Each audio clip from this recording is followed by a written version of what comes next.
wongeye kwirirwa neza mwana Fonse. Reka tuguhe umwanya tubwire ivugwa mu mikino.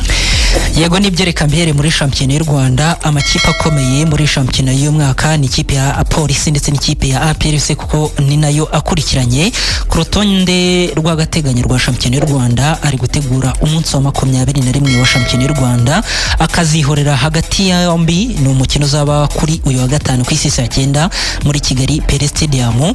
Police yasoje imyiteguro itegura ikipe ya APRC mu bakinnyi binjiye muri kampu ntiharimo Rukundo Nezime kubera ikibazo cy'umuntu w'abanyamahanga batoranyijwe mu banyamahanga ikipe ya Police ifite harimo Yakubu Chimezi Pichu Gakwaya Leonard Kirongozi Katerega ni Arija ndetse n'uwitwa Okori abadahari ni witwa Isaac Eze ndetse na Nzotanga bavunitse hanyuma kandi byirongeraga ndetse na Henry Musanga ntabwo bazakina imikino ko bafite ibibazo by'amakarita. Ikipe ya PRS nayo yasoje imyitozo ishyorongi abakinnyi bayo nkuko byagaragaraga ku mbuga nkoranyambaga zayo bari birimye. Ikipe ya PRS rero mu bakinnyi yose ntago iri buze ko Mugabo Claude koko no kuri ubu ngubu ntago ari yatangira imyitozo ariko abarimo Daouda Yusufu n'abandi bakinnyi bose barahari. Uyemo Ishimwe Pierre byatangiye gutangazwa ko uyu munyezamu ikipe ya PRS agiye kumara hanze amezi 3 y'ikibuga kubiryo kugira ikibazo cy'imvune.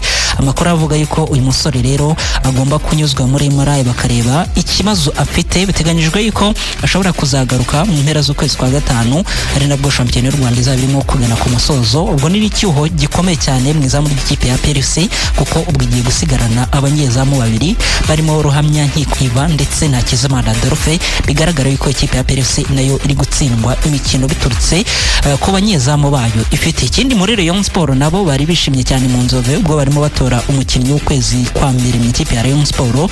Abari bahanganye harimo Paul Sindi Jesus ndetse na Ndayishimiye Richard ariko witwa Tony Kitoga niwe wabaye uwahize abandi atorwa nk'umukinnyi mwiza ikipe ya Rayon Sport w'ukwezi kwa mbere. Ni ikipe ya Rayon Sport iri gutegura umukino wo ku munsi wo ku cyumweru izakina muri ikipe ya Mukura Victory Sport. Ikindi ni Tour du Rwanda amasaha wayabara ku ntoki kugira ngo itangire. Ikipe ya Amani iri mu zitabira Tour du Rwanda 2026 yatoranyije Moza Eric na Niyonkuru Samuel mu bakinnyi batanu bazayihagarara muri irushanwa rya Tour du Rwanda. N'amakipe menshi akomeje kugera mu Rwanda kugira ngo azatangire yitegure anamenyere klima hano mu Rwanda dore ko Tour du Rwanda izatangira ku cyumweru tariki 22 igasozwa tariki ya mbere z'ukwezi kwa gatatu. Ngiye muri basketball reka mbabwire yuko witwa Hamad Diaye yasinye ikipe ya Rege Basketball Club. Uyu mugabo w'imyaka 39 aje mu ikipe ya Rege akaba yanagaragaye no mu mukino baraye batsinze mu ikipe ya Tigers. Hanyuma kandi uyu mukinnyi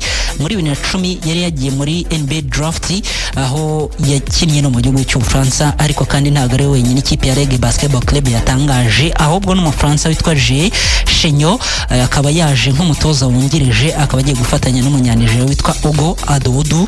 Abangaba rero bagiye gufasha ikipe ya Rege kugira ngo barebere hamwe uburyo ikipe ya Rege yatwara igikombe cya shampiyona ikazagara u Rwanda mu mikino ya debare. Hanyuma kandi ubwo uyu mutoza waje anyuze mu ikipe yitwa Dinamo mu gihugu cy'u Burundi n'ikipe yitwa Cospis N yo muri Madagascar akaba aje kongera ubunararibonye bwe mu ikipe ya Police. Ikindi nagarukaho ni mu gihugu cya Nigeria n'umutoza wabo ikipe y'igihugu ya Nigeria Super Eagles yitwa Eric Sekushele. Uyu mugabo yasabye Federation y'umupira w'amaguru mu gihugu cya Nigeria ko niba bashaka kongera amasezerano bazajya bamuhemba $130 by'amadolari ya Amerika. Ikindi yongeyeho ni ukumuha umusekirite uzajya umurinda ariko kandi n'inzu ye ikaba irinzwe ndetse n'umurongo uzajya ubura ukazajya uboneka amasaha 24 kuri 28. Ikindi yasabye ni uko bagomba kumuha projector nziza azajya areberaho imikino mu gihugu cya Nigeria.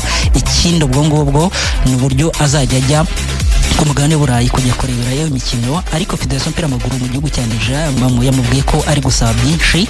Ubwo indi kipe y'igihugu yabonye umutoza ni ikipe y'igihugu ya Togo witwa Patrice Neve nawe ngo uyu munsi yatangajwe umutoza mukuru ikipe y'igihugu ya Togo.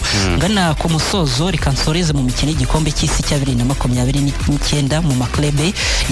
Umuryango w'ubumwe bw'uburayi wemeje ko amakipe 48 ariyo yazajya yitabira iki gikombe. Umugabane wa Afrika ugiye kuzajya utanga amakipe 7 azajya mu gikombe cy'isi cy'amaklebe ubwo azajya bari n'amatsinda agera hafi mu 8 muri iki gikombe cy'isi cy'amaklebe mwana Fonzi cya 2029.